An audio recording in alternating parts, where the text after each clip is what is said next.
আমার বড় মেয়ের একটা অনেক দিনের ইচ্ছা গত শনিবার দিন আমরা দুজনে মিলে পূরণ করলাম।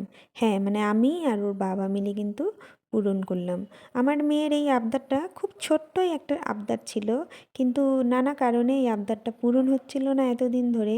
তো সেটা গত শনিবার দিন কিন্তু আমরা পূরণ করলাম। আর বাচ্চাদের আবদার পূরণ করতে পারলে না মনটাও খুব ভালো লাগবে। আর ওদের আবদার যদি পূরণ করা যায়, ওদেরও মনটা খুশি থাকে।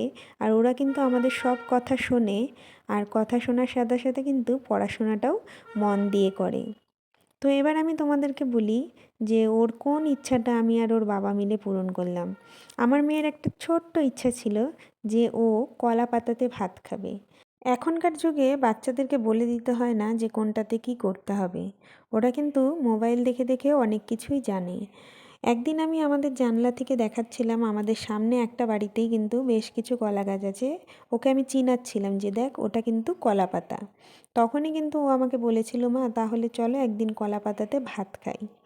এই ছোট্ট ছোট্ট ইচ্ছাগুলো কিন্তু পূরণ করার জন্য ছুটির দিন হলে বেশ ভালো হয়, কারণ অফিসের দিনগুলোতে এই ইচ্ছাগুলো পূরণ করা হয় না।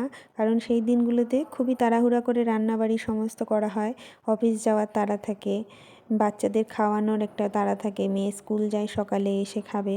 তো এই জন্য কিন্তু ছুটির দিন বেছে নিয়েছি। আর শনিবার যেহেতু ওর বাবার অফিস থাকে না, সেই জন্য ভাবলাম চলো শনিবার দিনই এই আয়োজনটা করি।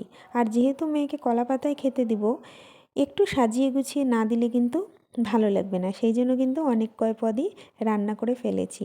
যদিও মেয়ে এত কিছুই খাবে না, কিন্তু দেখতে যাতে ভালো লাগে সেই জন্যই কিন্তু এত কিছু রান্না করেছি।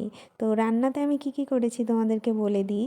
প্রথমেই করে নিয়েছি ভাত, প্লেন ভাত, তার সাথে করেছি কিন্তু পালং শাক।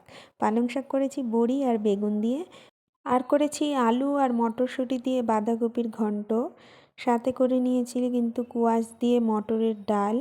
আর মেয়ে যেহেতু একটু ভাজা টাজা কিছু হলে খেতে ভালোবাসে, তাই জন্য কিন্তু ওর জন্য করেছি মিষ্টি কুমড়োর পাট ভাজা। তো এই ছোট্ট আয়োজন করেছি মেয়ের জন্য। তোমাদের কেমন লাগলো আমার এই ছোট্ট আয়োজন, তা কিন্তু অবশ্যই কমেন্ট করে জানাবে। আর আমার এই ভিডিওগুলো তোমার দেখতে কেমন লাগে তাও কিন্তু আমাকে কমেন্ট করে জানাবে। ভালো লাগলে লাইক কমেন্ট শেয়ার আর ফলো করে পাশে থাকার অনুরোধ রইল সকলের কাছে। মেয়ে দেখছো পাট ভাজাটা দেখে কিন্তু কি খুশি হয়েছে, প্রথমে খেয়াল করেনি যে আমি ওকে পাট ভাজা দিয়েছি, কিন্তু পাট ভাজাটা দেওয়ার পর ও ভীষণ খুশি হয়েছে। আর ভাত তো এখনও মেখে খেতে পারে না, ভীষণই ছোট, সেই জন্য ভাতটা আমি মেখে দিলাম। এখন কিন্তু ও নিজে হাতে খেতে পারে, মেখে টেখে দিলে ও টুকটুক করে খেয়ে নেয় খুব সুন্দর। এখনও তো অনেকটাই ছোট আছে, আস্তে আস্তে কিন্তু সব কিছু শিখে যাবে। কি বন্ধুরা, আমি ঠিক বললাম তো? তোমরা কিন্তু আমার সাথে থেকো, আমার পাশে থেকো, আর আমাকে এইভাবেই সাপোর্ট করো। তোমাদের সাপোর্ট আমাকে কিন্তু এগিয়ে যেতে সাহায্য করবে। আজকের মতো এখানেই শেষ করছি, আবার দেখা হবে, টাটা।